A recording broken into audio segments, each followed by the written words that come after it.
2장 1절부터 12절까지의 말씀입니다.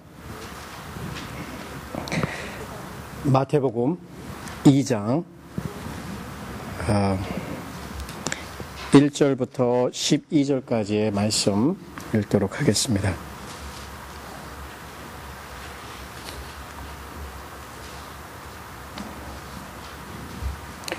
자, 1절 읽겠습니다. 헤롯 왕 때에 예수께서 유대 베들레헴에서 나심에 동방으로부터 박사들이 예루살렘에 이르러 말하되 유대인의 왕으로 나신 이가 어디 계시뇨? 우리가 동방에서 그의 별을 보고 그에게 경배하러 왔노라 하니 헤롯 왕과 온 예루살렘이 듣고 소동한지라. 왕이 모든 대제사장과 백성의 서기관들을 모아 그리스도가 어디서 나겠느냐 부르니 가로되 유대 베들레헴이오니 이는 선지자로 이렇게 기록된 바 또 유대 땅 베들레헴아 너는 유대 고을 중에 가장 작지 아니하도다.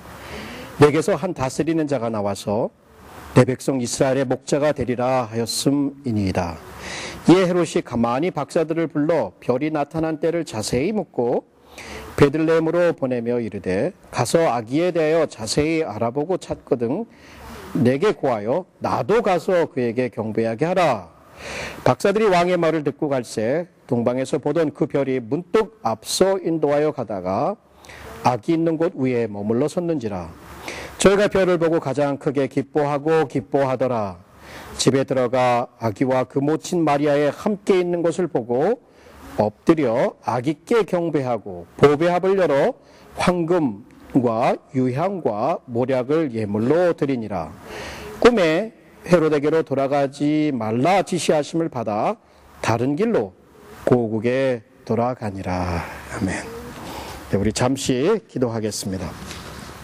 하나님 아버지 고맙습니다. 오늘 이 하나님의 기록된 말씀을 읽었지만 이 기록된 말씀이 이제 우리의 영혼 가운데 살아서 움직이는 운동력 있는 말씀으로 들려지기를 소원합니다.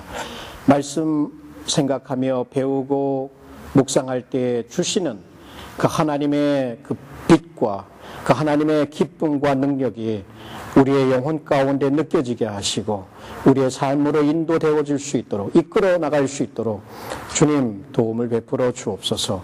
우리의 말씀 들음도 주님께 영광이 되게 하시고 또 말씀을 전함도 하나님께 영광이 되게 하시고 또 이 모든 것이 주님의 은혜에 달려있음을 고백하는 심정으로 이제 예배하오니 주님 저희들과 함께 인도하여 주옵소서.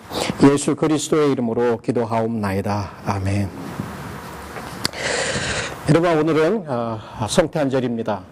성탄절을 생각할 때 어떤 의미가 있나 한번 물어보았습니다. 아마 각기 다른 사람들에 따라서 이 성탄절은 의미가 다를 것이라고 생각이 듭니다. 물론 우리 믿는 사람들에게 있어서 그것은 예수 그리스도의 탄생, 구주의 탄생을 의미하는 아주 좋은 절기입니다. 그러나 믿지 않는 사람들에게 있어서는 이것은 휴식의 시간 내지는 육신적인 즐거움을 추구하는 시간에 불과할 것입니다. 특별히 우리 젊은 데이트하는 남녀들을 보게 되면 이들에게 있어서의 크리스마스는 기회다. 어떻게 하면 우리가 가지고 있는 이 로맨틱한 사랑을 더 잘 표현할 수 있을까? 기회가 왔다라고 생각할지 모르겠습니다. 반면에 이제 데이트도 하지 못하고 세상 사람들이 말하는 루즈라고 하는 사람들, 홀로 방콕하여서 나가고 싶지 않은 크리스마스 같은 날은 존재하지 않았으면 좋겠다 생각하는 그런 분들도 있을 것입니다. 그런 분들을 위해서 한국 TV는 아주 재밌는 영화를 되게 많이 해준다고 그러더라고요. 참 재미있죠.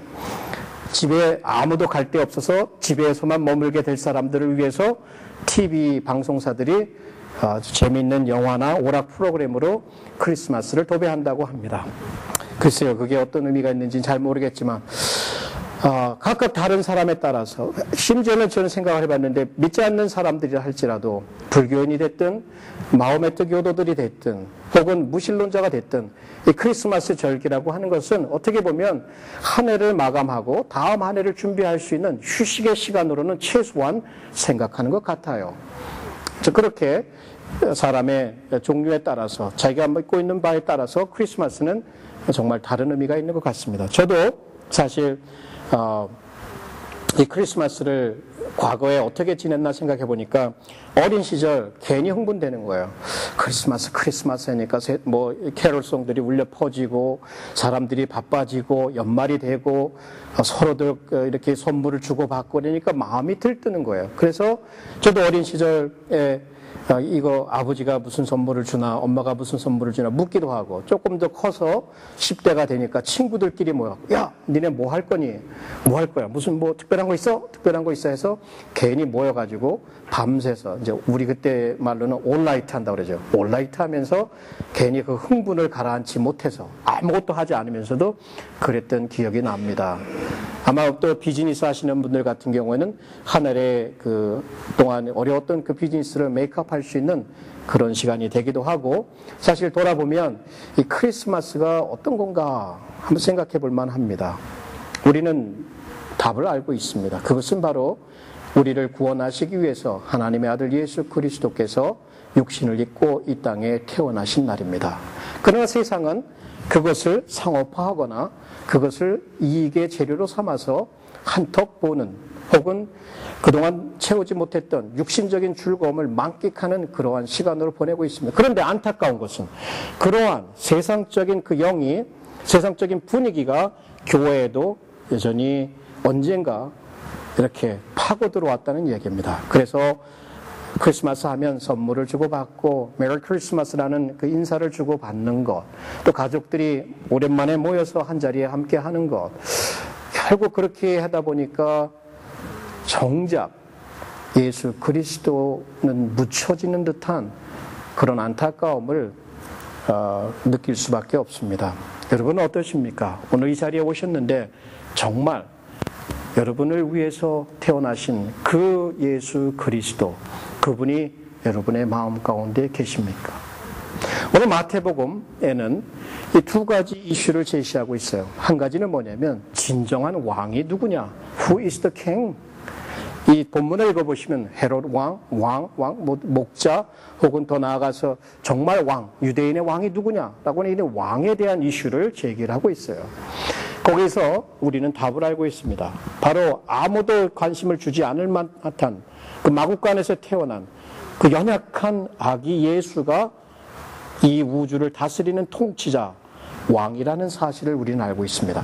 자, 그 한 가지 답을 얻었습니다. 그럼 그 한 가지 답이 우리 가운데 있다면 그것이 우리의 삶에 요구하는 바가 있어요. 그게 뭐냐? 또 한 가지 퀘스천은 바로 예배, 경배에 대한 이슈입니다. 자, 왕이 예수다. 그러면 누구를 경배해요? 바로 예수 그리스도를 경배하는 것. 그것이 크리스마스예요. 크리스마스라고 하는 것은 다른 것이 아닙니다. 예수 그리스도를 경배하는 특별한 절기입니다. 자, 그래서 저는 오늘 이 주제를, 이 본문에 나온 주제를 이렇게 잡아봤습니다. 예수님은 우리의 왕이시기에 우리는 겸손함으로, 기쁨으로 그분을 경배해야 한다. 정말 기쁨으로 그를 예배해야 한다.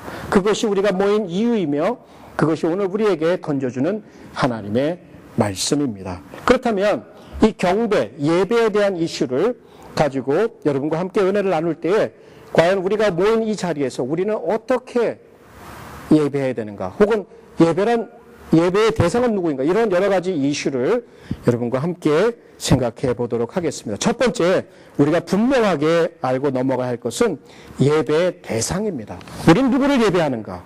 바로 그 예배의 대상은 예수 그리스도이시다. 예배의 대상은 예수 그리스도이시다. 우리는 예배하는 존재들로 창조함을 받았습니다. 우리는 예배하도록 하나님께서 그렇게 디자인하셨습니다. 그래서 우리는 누군가를 예배합니다. 하나님을 예배하든지 아니면 다른 어떤 것을 예배합니다. 그래서 모든 사람은 무엇인가를 예배하고 경배하는 존재로 이 삶을 살아가고 있습니다. 자, 그러한 것을 염두에 두면서 이 헤롯 왕은 어떠했는가 한번 보시겠습니다.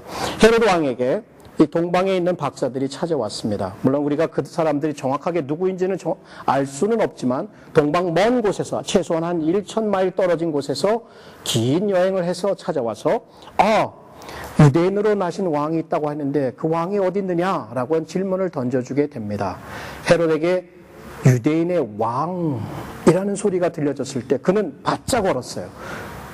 유대의 왕은 나 이외에 누구란 말인가 생각을 했단 말이에요. 다른 누가 유대의 왕이 될 수 있단 말인가. 이 헤롯 왕은 악명이 높은 사람입니다. 아주 잔인하기로, 교묘하기로, 그래서 여우라고 불렸던 아주 비열한 인간이었어요. 그는 자기의 왕권, 절대적인 권력을 유지하기 위해서라면 자기의 아내도, 자기의 친자식들도, 자기의 가족들도 다 제거할 수 있을 만큼 그렇게 잔인한 왕이었단 말이에요. 자, 그에게 유대인의 왕이 누구냐라고 들었을 때 그는 바짝 얼면서 사람들을 불러 제낍니다. 종교적인 전문가들을 불러가지고 야, 어디서 그리스도가 태어나느냐 물었을 때 그들이 정확한 답을 주게 됩니다. 유대 베들레헴이다. 그곳에서 한 다스리는 자가 나올 것이다라는 말씀을 듣게 됩니다. 자, 그렇다면 생각해 봅시다. 내가 왕인데 누구를 섬겨? 내가 왕인데 누구를 경배해? 물론 이 동방 박사들에게 야, 가서 찾아봐. 그러면 나도 가서 예배하게 라고 거짓 이렇게 사람들에게 말을 했던 것을 우리가 알 수가 있겠죠. 내가 왕인데 누구를 경배해? 이 사람은 사실은 유대의 정통 혈통은 아니었어요. 에돔의 그런 혈통을 받아서 나온 사람이었기 때문에 유대의 왕권을 장악한 후에도 계속해서 자기가 유대의 정통적인 왕이다, 유대 종교를 숭배하는 사람이라는 것을 보이기 위해서 자기 아내를 그 헤스모니아인 왕조라고 하는 그 계통에서 나온 여자하고 결혼을 했어요. 근데 그 헤스모니안 왕조에 미리암이라고 하는 아내를 두었지만 사람들은 특별히 그 여전히 이 헤롯 왕을, 헤롯 대왕이었죠, 굉장히 싫어하고 아주 비열한 인간으로 알고 있었어요. 근데 헤롯 왕의 아내의 남동생이 있었는데 아리스토블루스라는 그 사람이 있었는데 그 사람은 제사장으로서 일하고 있었을 때 사람들이 저 사람이야말로 진정한 유대인이다 해서 그 사람을 총애를 했단 말이에요. 근데 그 사람도 나중에는 비열하게 물에 빠뜨려서 제거하면서 죽이고 난 뒤에는 성대하게 이렇게 장례식을 치러주면서 엄청 그 앞에서 울어대는 그렇게 아주 비열한 그러한 정치였습니다. 이 사람에게 유대인의 왕이라는 그 소식은 받아들일 수 없는 것입니다. 내가 왕인데, 내 권력인데, 내 백성인데, 내 나라인데 내가 누구를 경배해? 반면에 여기에 또 다른 등장하는 이 동방 박사들, 잘 모르겠어요. 어떤 사람이죠. 분명한 것은 별을 연구하는 사람들이었어요. 그리고 멀리 지역에서 왔었고 그 사람들은 유대인들이 아니었던 사람들이었어요. 이 사람들이 찾고 있는 것은 누구예요? 유대인의 왕, 진정한 왕, 예배의 대상인 그분들을 찾고 있었어요. 그리고 그를 찾았을 때 와가지고 그 앞에 엎드려 절하면서 가장 귀한 이 선물들을 그에게 드리면서 그를 경배하는 것을 볼 수가 있습니다. 여러분, 세상은 이 아기 예수에 대해서, 그 당시 아기 예수에 대해서 헤롯 왕도 제거의 대상으로만 보았습니다. 경쟁자로 보았죠. 종교적인 지도자들도 분명히 베들레헴에 탄생한다는 것을 알면서도 그에게 나오질 않았습니다. 그냥 자기들이 바빴나 봐요. 왠지 모르게. 그냥 로마의 압제 가운데서 살아남기 위해서 여기에 붙고 저기에 붙는 그런 일에 바빴는지도 모르겠습니다. 그래서 진정한 예배의 대상인 이 정말 연약한 아기 예수를 찾아오질 않았습니다. 그러나 정작 찾아온 사람은 누구였어요?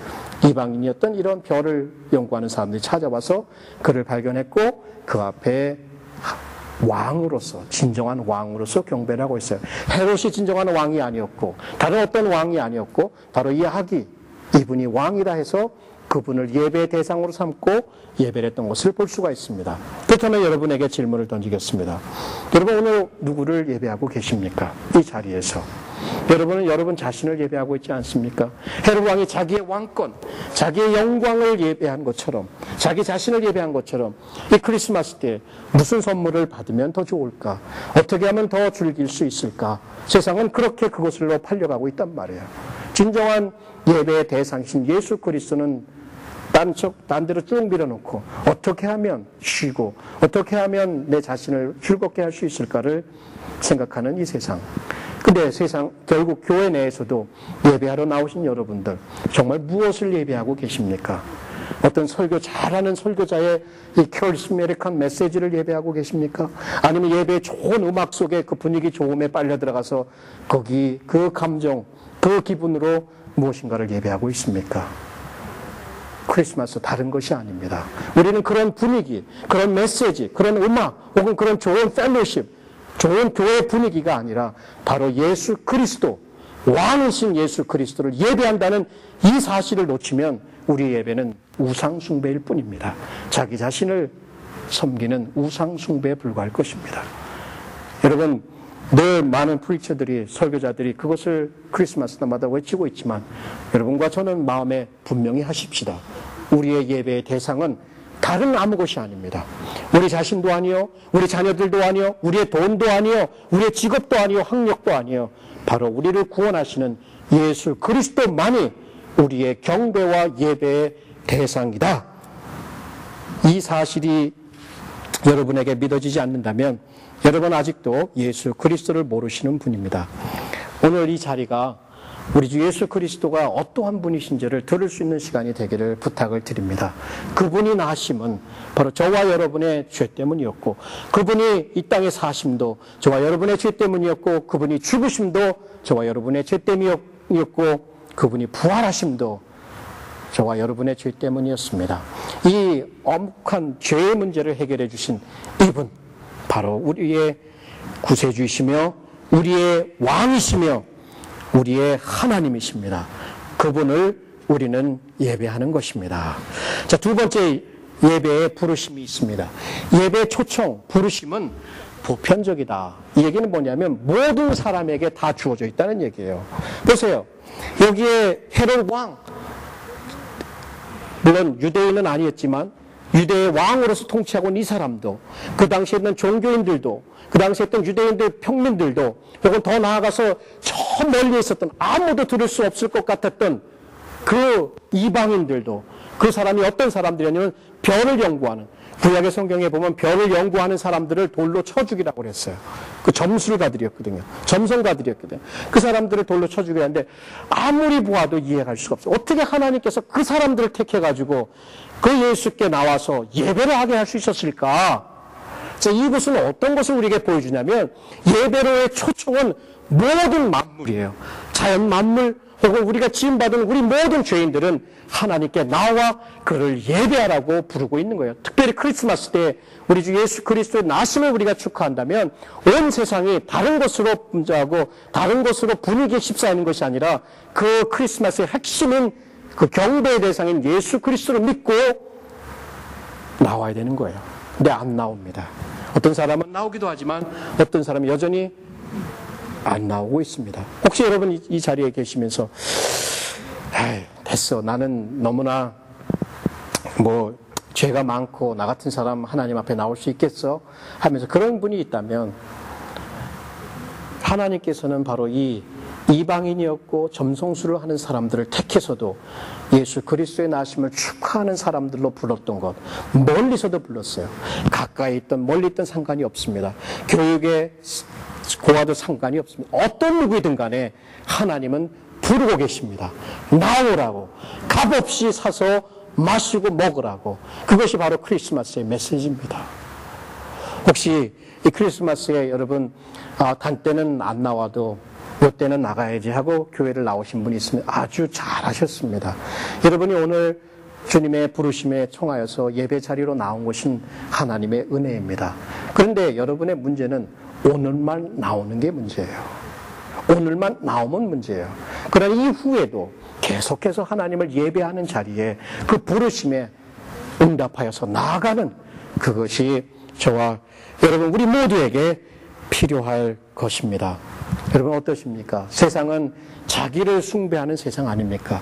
자기를 최고로 생각하는 세상 아닙니까? 그러나 우리는 우리 주 예수 그리스도, 그분만이 우리의 하나님이시고 구주이라는 것을 고백하면서 그분의 예배로 향한 초청에 우리는 응답을 하고 나가고 있는 것입니다.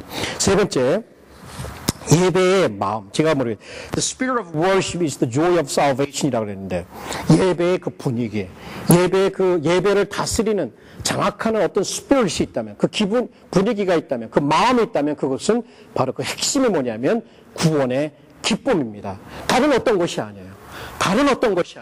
바로 그 엄청난 죄, 나는 스스로 해결할 수 없는 이 죄에서 하나님의 아들 예수 그리스도께서 나심으로 나의 죄를 해결해 주었다. 그것으로부터 생기는 이 내면적인 근본적인 이 기쁨, 신적인 기쁨. 우리는 좋은 음악을 듣고 기뻐하는 것, 그거 차원이 아닙니다. 좋은 설교 한번 듣고 정말 은혜 받았다, 이런 차원이 아닙니다. 나를 누르고 압박하고 있는 이 죄의 짐으로부터, 이 죄의 세상으로부터 그것이 풀려나가면서 자유해지고, 거기서부터 생기는 바로 그 기쁨만이 바로 예배의 스피릿입니다. 여러분, 예배에 나오실 때 어떻게 나오십니까? 이 자리에 이렇게 고요한 가운데 예배의 청중자로서 예배의 메시지에 이렇게 어텐션을 주고 있지만 어떠십니까? 정말 구원받은 그 기쁨이 여러분의 영혼에 느껴지십니까? 아니면 옛날에는 내가 참 그래도 그 기쁨이라는 게 뭔지를 알았는데 한 해 살다 보니까 얼마나 어려운 일들이 많은지, 가정의 문제도 있고 사업은 제대로 되지 않고 내 마음대로 뜻이 안 되는 여러 가지 것들이 있으니까 이 크리스마스 때라도 좀 쉬어야지 하는 그런 마음이 있을 수도 있을 것입니다. 다음 한 해는 어떻게 준비하는데 잘 준비했을지 걱정이 앞설 수도 있습니다.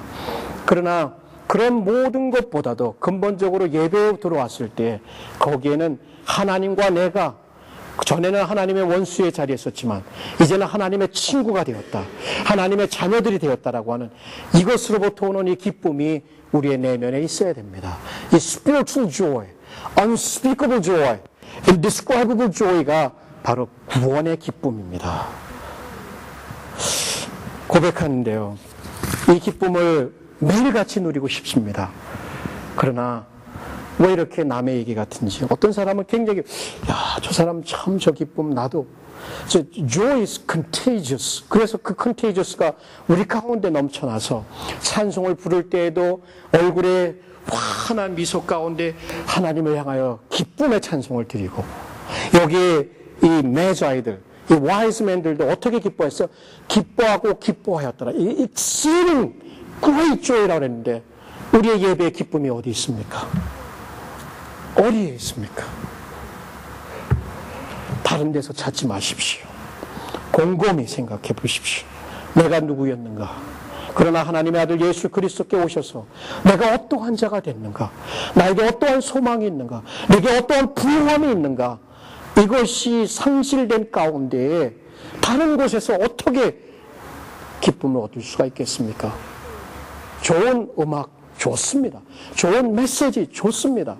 그러나 그것보다도 더 근본적으로 내가 하나님과 화목되었다, 하나님이 내 아버지시다라고 하는 이 놀라운 사실, 그리스도께서 오셨구나, 이것이 의미하는 바가 우리에게 기쁨이 되지 않는다면 여러분, 다른 어떤 기쁨은 그냥 왔다 갔다 할 것입니다. 그래서 여러분, 예배 가운데 오실 때마다, 저와 여러분이 찬양을 할 때마다, 예배를 드릴 때마다 다시 make sure 합시다. make sure 할 것은 joy of salvation, restore the joy of salvation to our souls.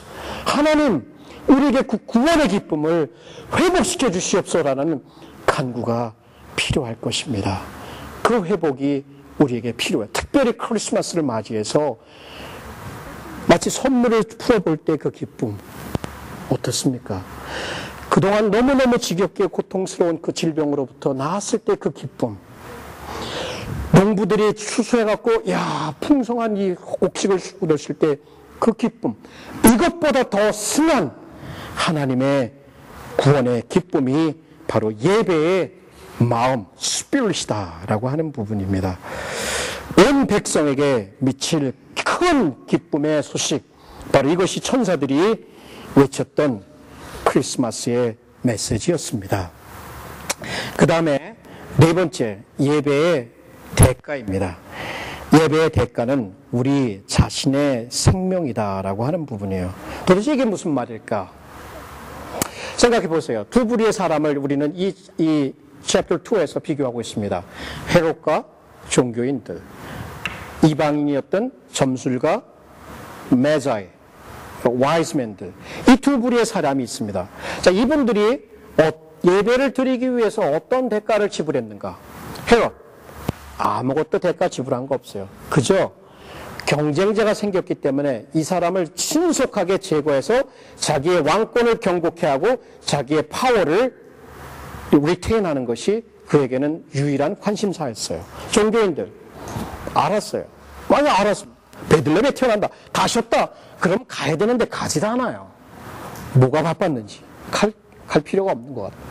근데 여기에 나온 이 메자이들은 최소한 1000마일을 여행을 합니다. 그 당시에 낙타를 타고 왔다면, 낙타를 타다 걷다 했다면 그 긴 여정 동안 얼마나 힘들었을까요?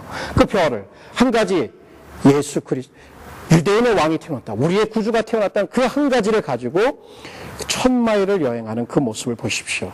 여행 중간에 어떤 위협이 있었을까요? 최소한 죽음의 위협은 여러 번 느꼈을 것입니다. 가족을 떠나야 됐겠죠.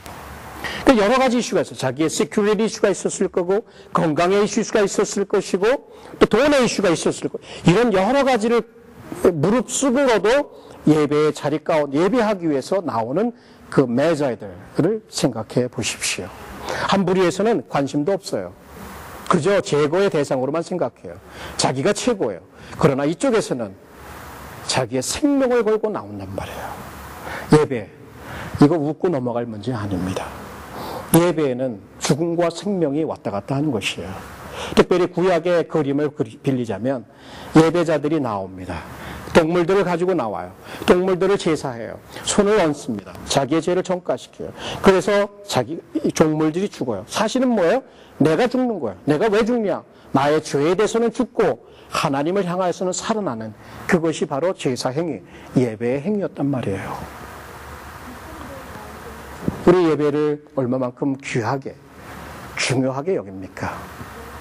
나를 구원하신 예수 그리스도가 자기의 생명을 아끼지 않고 주셨더라면 우리 예배에 바로 그 구원의 감격, 그것이 우리에게 지속적으로 누려진다면 예배에는, 예배를 위해서라면 우리의 생명을 드리는 것이다라는 얘기예요. 우리의 생명을 드리는 것이 바로 예배의 행위다라고 하는 거예요. 이분들이 와서 드린 선물들이 있었어요. 이 동방 박사들이 드린 선물이 뭐예요? 금이었어요.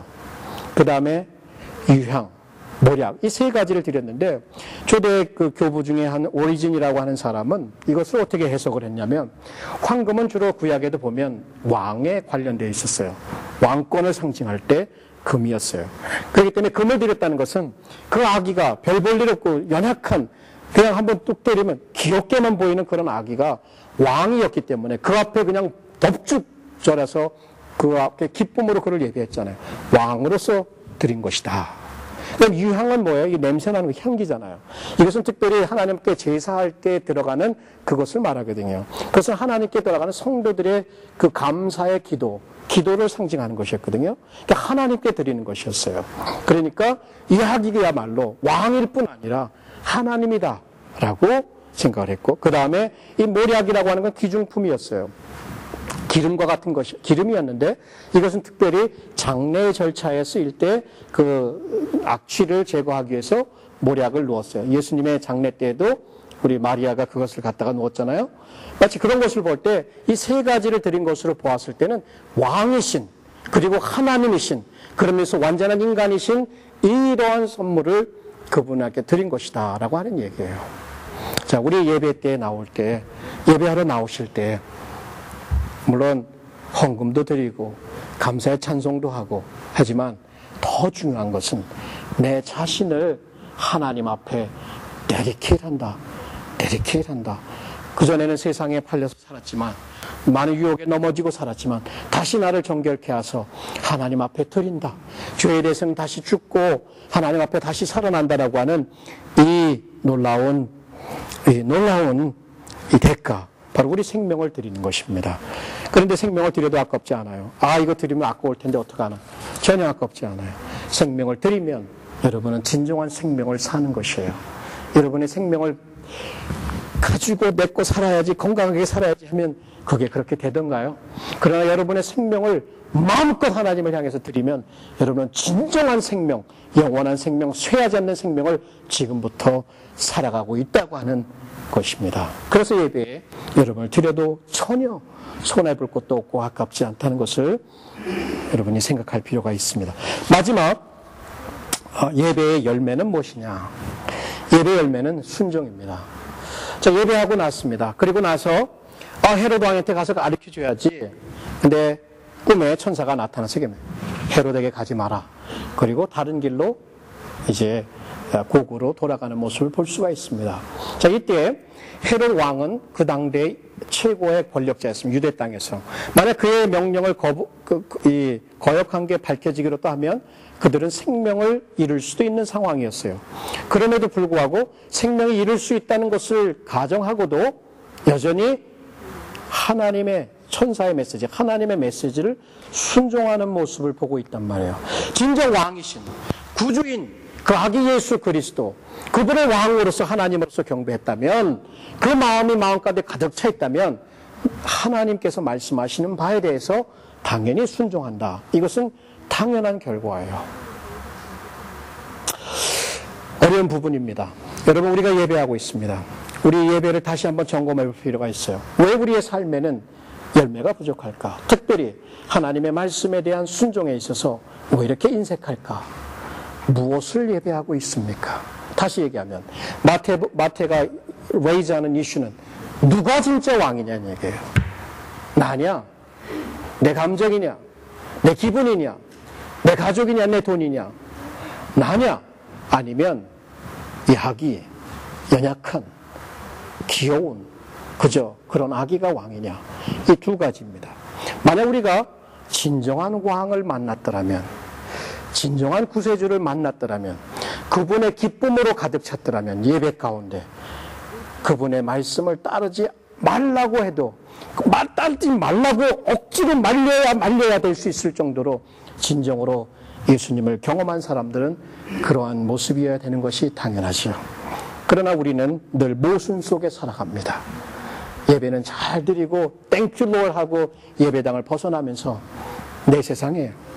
내가 예배해요. 내가 통치해요. 자, 우리의 삶의 예배의 열매는 무엇이냐면 하나님의 말씀에 대한 순종이라는 얘기예요. 그 힘도 받게 되지만, 그 교훈도 받게 되지만, 그 힘도 받게 되고, 그 은혜도 받게 되고, 그 만남을 통해서 이루어진다는 얘기예요. 그렇다면 여러분, 저와 여러분이 순종하지 못하는 삶 가운데 정말 하나님을 순종하고 싶습니다라고 한 소원이 있다면 여러분의 예배는 무엇을 예배하고 있는가?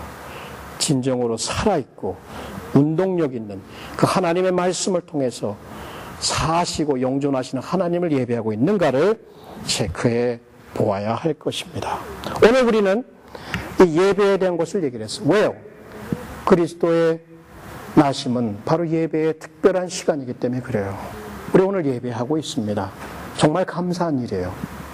그러면 다시 한번 그 구원의 큰 기쁨 소식이 큰 기쁨으로 우리의 영혼 가운데 있도록, 만약 그것이 없어서 너무 갈급하고 너무 마음이 곤고해지고 너무 마음이 탁탁해지고 강팍해졌다면 우리 다시 한번 회개하면서 하나님, 예수 그리스도 이 복된 소식 때문에 내 마음이 다시금 전율할 수 있도록 저의 영혼을 만져주십시오 라고 얘기해야 될 것입니다.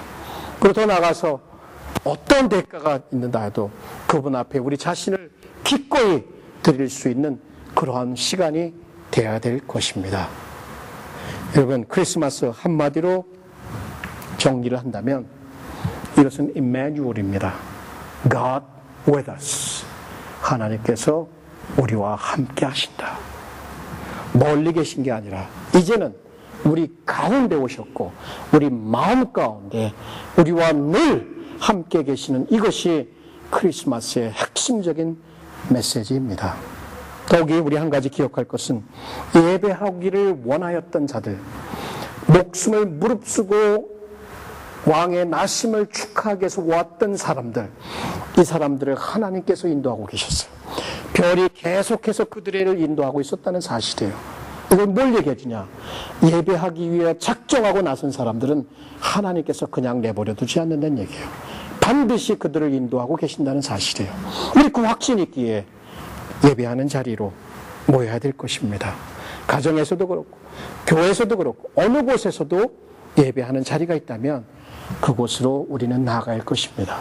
특별히 오늘 크리스마스를 맞이해서 그러한 예배가 우리의 삶에 다시 한번 정착되기를 바라는 심정으로 기도하는 시간이 되어야 될 것입니다.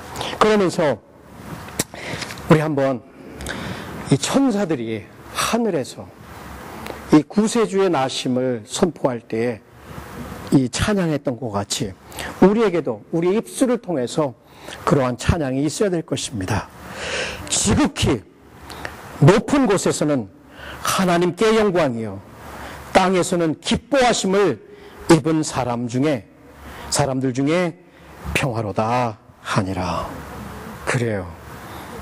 바로 이것이 우리가 오늘 존재하는 이유이며 바로 이것이 우리가 모인 이유이며 오늘 이것이 우리가 기프트를 익스체인지하는 이유이며 이것이 메리 크리스마스를 외치는 이유입니다.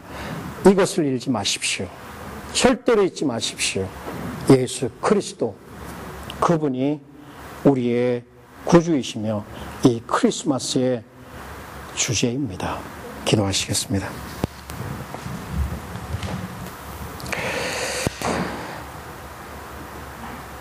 우리에게 생명을 허락하여 주신 하나님 너무나 존귀하신 분입니다. 자신의 생명을 주셔서 우리의 생명을 허락하여 주신 분입니다. 그분 앞에 이 절기를 맞이해서 다시 한번 마음의 겸손함으로 우리의 연약함을 아뢰고 그분으로 인하여서 우리의 영혼 가장 근본적으로부터 새로워지는 역사가 다음 한 해를 통해서 지속될 수 있도록 우리 기도하십시다. 우리 기도하겠습니다.